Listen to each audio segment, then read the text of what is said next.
Hi friends, this is Rahul. Welcome back to my channel. In today's video, we are walking around the city of Santa Cruz in Tenerife at the Canary Islands. Despite being considered less touristy than other parts of the island, the place still gets considerable amount of attention and is a great gateway to exploring many other hidden spots that the island has to offer. So let's go explore Santa Cruz. I created RoamerRealm because I believe in creating videos that help you travel worldwide within your budget and without compromising on safety. And besides helping you travel more for less, I also want you to know about my life at sea working on mega container ships as a merchant marine engineer. So, welcome once again to my channel, and let's start the video. The Canary Islands are located off the west coast of Africa in the Atlantic Ocean, and Santa Cruz de Tenerife is its joint capital. The city is the center of maritime industry and tourism, and with subtropical temperatures around the year, it's easy to fall in love with this place. Besides opting for one of the several low-cost airlines which serve the islands, you can also cruise your way in here by taking one of the ferries from the mainland Europe. Once arrived at the docks, it's a quick 5-minute walk to the center, which is also known as Plaza de Espana. Surrounded by imposing buildings and a tall holy cross, the plaza also has a large shallow lake. In case you're wondering, the water depth is only around 10 to 12 inches or approximately 30 centimeters, so it's totally safe for kids. The plaza's location on the seafront makes it a good meeting point and a great starting point for exploring the city. There are also some artificial sandbanks on the opposite side of the lake, and it serves as a nice play area for small kids by the water while the adults relax and munch on at the restaurants which are also located right next to the play area. The Plaza de Espana is a mega photo point for all the visiting tourists. There are several monuments here, with the most distinctive being the memorial dedicated to the 39 residents of the island who fought and died on Franco's side in the Civil War in the 1930s.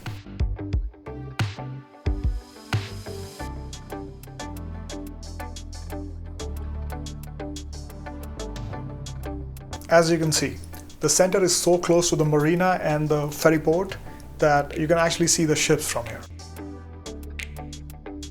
Actually, this was quite a spontaneous trip, and only once I was already here did I realize that I should have spent more time reading about the city's history, because indeed, the city has a long history along with so many lovely old buildings and equally stunning modern ones. Another nice thing about the city is that it is very Wi-Fi friendly. In fact, the center is actually a free Wi-Fi zone set up by the town hall.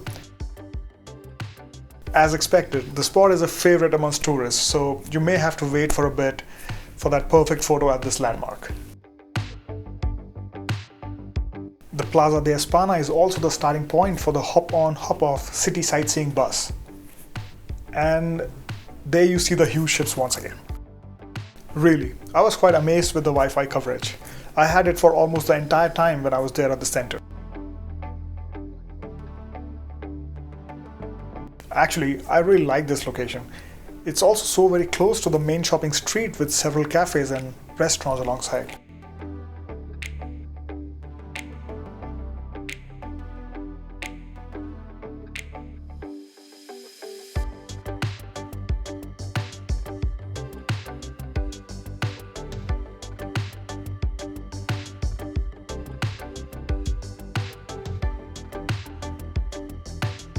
You see that? That's the market of Nuestra, Señora de Africa. I was told that it was the best place to buy the most fresh produce from this island.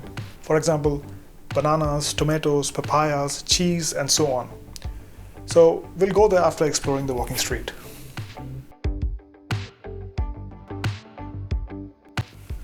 Alright, so this is the main walking street and motor vehicles are not allowed here. I'm actually standing at a cross junction right now. One of the paths, it leads to the Plaza de Espana. It's actually from where I'm coming right now. This one leads to a small public park. This one goes towards the walking street which we're about to explore. And of course this one again towards the fresh market. Although this is a mountainous island, slopes are very gentle and the city is very walkable.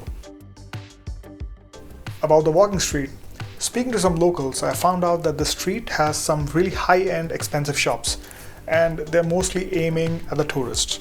That is, the locals mostly come here for window shopping or for a casual stroll, but not really for actual shopping. I think this is the same for most of the walking streets worldwide. The locals are smart and they know better.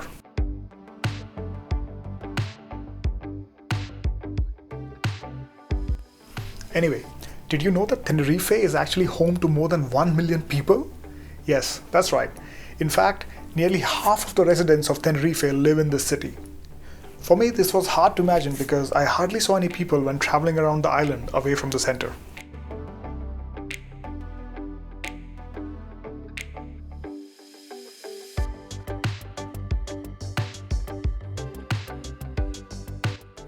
By the way, look, Batman and Robin. So, which is your favorite Batman movie? To be honest, I didn't really know what to expect from Santa Cruz before arriving here. But as I explored the city, I could see that this was very much like any other city with hustle and bustle, but of course, with a very pleasant, laid-back vibe. By the way, if you're into art and museums, the city got you covered. But note that different museums are closed on different days of the week, so check in advance before going and plan accordingly. You know, to be very honest about the pricing here in Canary Islands, in terms of food, transport and other things, considering that it's a remote island isolated from the mainland, a favorite of tourists who visit here around the year, I found that everything here is very affordable. I have been to a few of the cities on mainland Spain, and I feel that the prices here in Canary Islands are actually more affordable when compared to them. Just like near Plaza de Espana, this street also has its share of cafes, bars and restaurants. It's usual to have this kind of seating arrangement out in the open. I have to say, although it's pleasant to sit around at the Plaza de Espana, sadly I didn't like any of the eateries around there. You need to get off the main tourist drag if you want better food, and eat where the locals eat if you want to experience the best flavors at a fraction of a cost. Also, the Canary Islands have a special status within the EU. They used to be duty-free, that's not strictly true now, but you can certainly buy perfume, alcohol, tobacco much cheaper here than mainland Europe. Though obviously you need to check how much you can carry to wherever you're going back to. Okay, so I'm almost at the fountain. Beautiful, isn't it? I also like the fact that it's right in the middle of this garden and there are so many benches around it.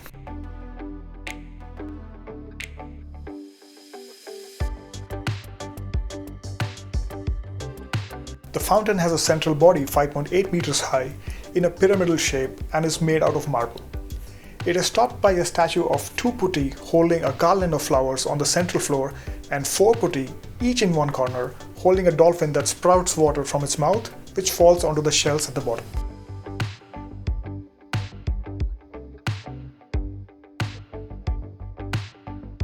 I spoke with some locals at this spot and found out that there's a nice coffee house nearby, and usually people like to sit here in the shadow of the trees and drink their coffee, read a book, relax, watch people and so on.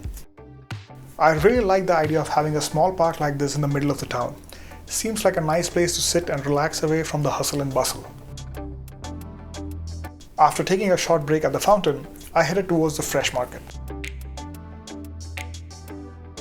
Unfortunately, when I got to the market, I found out that it remains closed on Monday and closes at 1500 hours on other days. So I wasn't in time for that anyway. Nonetheless, I did click some photos at the entrance arc. It looked just as impressive as the sculptures around it. After this, I decided to walk back towards the Plaza de Espana to figure out what exactly I wanted to do next. I asked some locals for their recommendations, and most suggested to explore the nearby beaches or the national park during my time here. Okay, so before we move on further, I have a small announcement. Right, so I've been an active traveler for the last 10 years or so, and during this time, based on my experiences, learnings and mistakes, I have compiled a 50-point travel resource list that will help you travel safer and smarter. Right, it's free of cost, and the link is in the description. You can download it from there. It would be really nice of you if you can check it out, and of course let me know if the list was of any help to you. Alright, moving on with the video. I will definitely be back with another more comprehensive video about Tenerife next time. But if you think this video was worth your time, then give it a like so that YouTube knows that this video is valuable. Also, for more such informative content, please subscribe to my channel. That's all for today. Thanks for watching. Keep exploring. This is Rahul for RoamerRealm, and I'll see you in the next one.